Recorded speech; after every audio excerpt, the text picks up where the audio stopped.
Assalamualaikum warahmatullahi wabarakatuh. Perkenalkan saya Fahmi Setioko dengan NIM A320200100 dari kelas B kelompok 17 Education Management. Di sini saya akan membahas tentang knowledge management di dalam lembaga pendidikan, dari definisi knowledge management sampai dengan kendala dalam berbagi pengetahuan. Knowledge management secara terminologis berasal dari dua kata, yaitu manajemen berarti mengelola atau mengatur, dan knowledge berarti pengetahuan. Namun sebagian kalangan kata knowledge tidak diterjemahkan karena artinya tidak hanya pengetahuan, akan tetapi lebih dari itu, yaitu gabungan ilmu, pengalaman, nilai informasi, data, tafsiran yang membentuk suatu pandangan tertentu.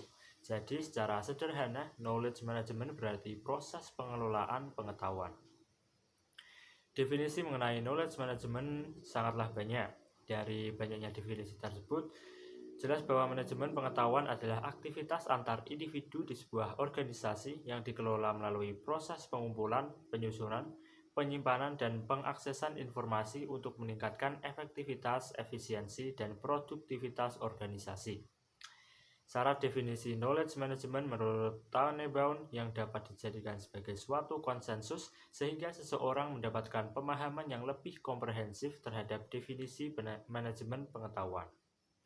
1. Manajemen pengetahuan mencakup pengumpulan, penyusunan, penyimpanan, dan pengaksesan informasi untuk membangun pengetahuan, pemanfaatan dengan tepat menggunakan teknologi informasi yang dapat mendukung manajemen pengetahuan, akan tetapi teknologi informasi bukanlah sebagai manajemen pengetahuan.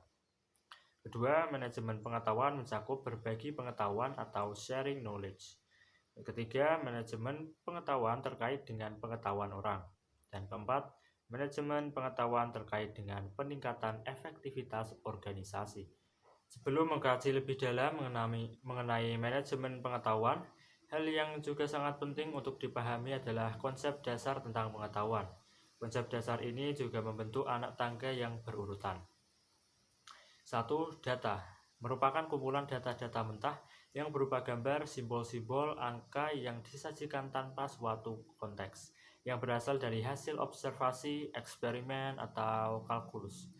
2. Informasi adalah data di dalam satu konteks kontekstual tertentu, merupakan kumpulan data dan terkait dengan penjelasan, interpretasi, dan berhubungan dengan materi lainnya mengenai objek, peristiwa-peristiwa, atau proses tertentu. Data yang diproses agar dapat dimanfaatkan, karena informasi menjawab tentang who, what, when, dan where.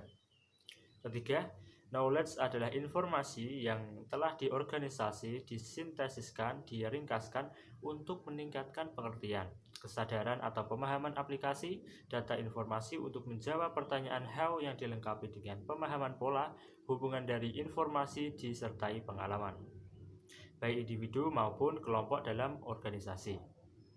Dan keempat, wisdom adalah mengetahui secara tersirat bagaimana menciptakan, mengakses, dan mengintegrasikan pengetahuan. Dari keempat hal tersebut, yang paling memerlukan banyak waktu adalah proses mengubah informasi menjadi ilmu pengetahuan yang dikenal dengan istilah belajar. Selanjutnya adalah proses penciptaan pengetahuan. Nonaka menyatakan bahwa proses penciptaan pengetahuan organisasi terjadi karena adanya interaksi atau konversi antara tacit knowledge dan explicit knowledge melalui proses SECE, socialization, externalization, combination, and internalization.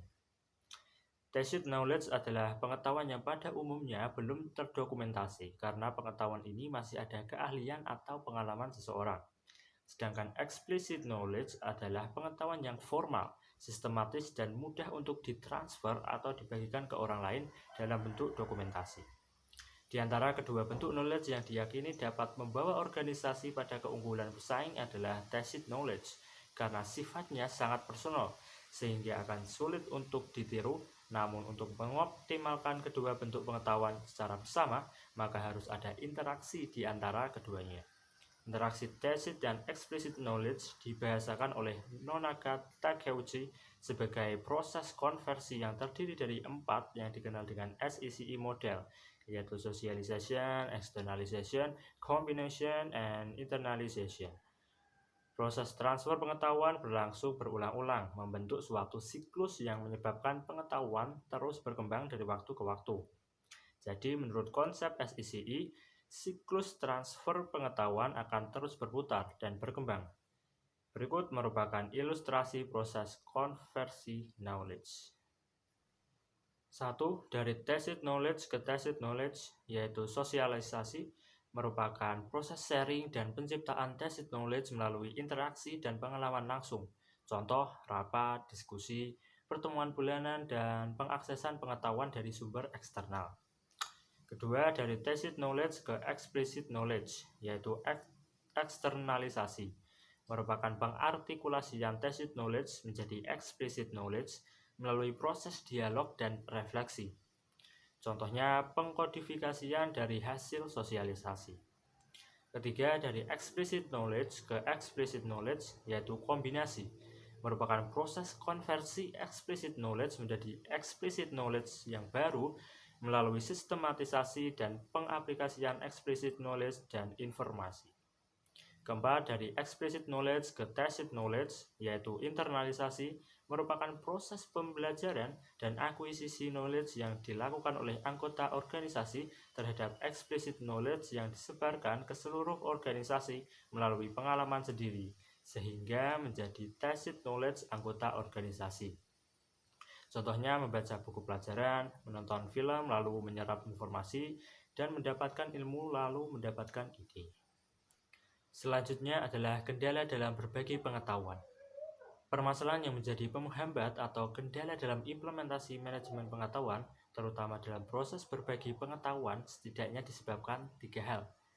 Pertama, dilema sosial. Umumnya disebabkan oleh perilaku manusia, yaitu rendahnya keinginan untuk berbagi pengetahuan, belum terbangunnya hubungan antara penerima dan pengirim pengetahuan, tidak adanya pengetahuan tentang pengetahuan itu sendiri, adanya gengsi atau rasa malu untuk mengakui ketidaktahuannya sendiri, rendahnya kepercayaan dalam lingkungan belajar, dan adanya kekhawatiran dan ketakutan yang dirasakan oleh individu. Kedua, dilema pengetahuan disebabkan oleh kelengketan pengetahuan atau sulitnya memindahkan pengetahuan kepada orang lain, dan adanya anggapan bahwa adalah kekuatan dan kekuatan bukan untuk dibagikan kepada orang lain. Ketiga, kombinasi keduanya.